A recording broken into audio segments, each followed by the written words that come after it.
We have Karl Rove, we have Doug Schoen. Karl, to you first. Was that an effective counterpunch to all the criticism that has come Donald Trump's way recently? Well, it was a good counterpunch. I mean, you can't resolve all of the issues in 1 hour, particularly when you, in essence, let the nature of the news conference be driven by the reporters themselves. But I thought it was a candid, straightforward explanation of where he stood on a couple of issues, and then an adroit defense on others. I do want to correct two things. One is, I want to be clear, when he talks about NATO, we're not giving NATO credit for having been in Afghanistan and Iraq. Many of the countries in NATO participated in combat roles, some of them in non-combat roles. And when he talks about not paying, let's be clear on what that means. NATO has an agreement that countries will pay a certain percentage of their GDP towards defense, and many countries in NATO are not doing that. Among those that are doing it are the countries in the Baltics, Latvia, Estonia, Lithuania, and Poland, and others in Central Europe who are at risk of Russia, who are spending the money because it's in their interest to have a strong military to deflect Vladimir Putin and Russia's intentions in the region. Let me bring in Doug Schoen. Do you think that he damaged, in what he just said in that full hour, do you think that he damaged Hillary Clinton? Well, I don't think necessarily he damaged her. What I took from that was he is now finding his voice and his themes for the general election, Stuart. He was composed.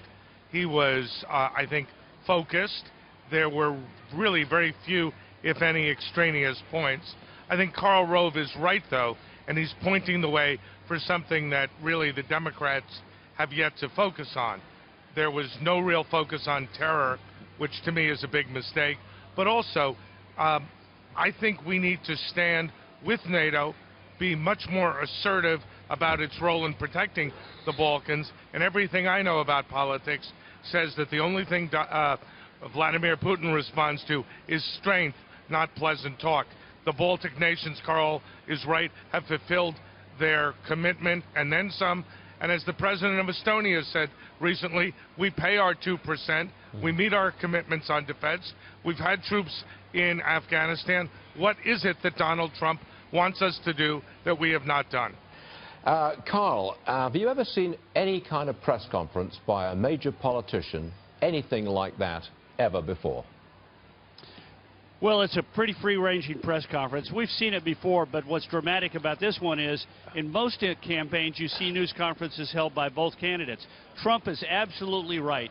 Clinton has hid from the press for almost a year. We haven't seen her subject herself for an hour like he does. And frankly, it's an advantage to him in the campaign and allows him to depict himself as an agent of change and her as somebody who's establishment status quo, things as they are. And that's the big takeaway today, was he pushed that message and put her on the defensive when it comes to holding news conferences and sharing her views. Have you ever seen anything like this before? Doug Schoen, last question to you. To take somebody who's never been in politics, who is driving the message, and now, according to Real Clear Politics, is narrowly ahead, and if the LA Times be believed, is 7 points ahead. No, I haven't seen this. Whether it'll hold up is a real open question. But candidly, the Democrats are on their back foot, and I never thought I'd be saying that now, as you know from what I've said on your program before. And you're still a Democrat. Okay. I am. I know you are. Absolutely. Doug Schoen, a pro-NATO Democrat. Both of you, we appreciate you being with us on a very important moment. Thank you, gentlemen. Good stuff. Now.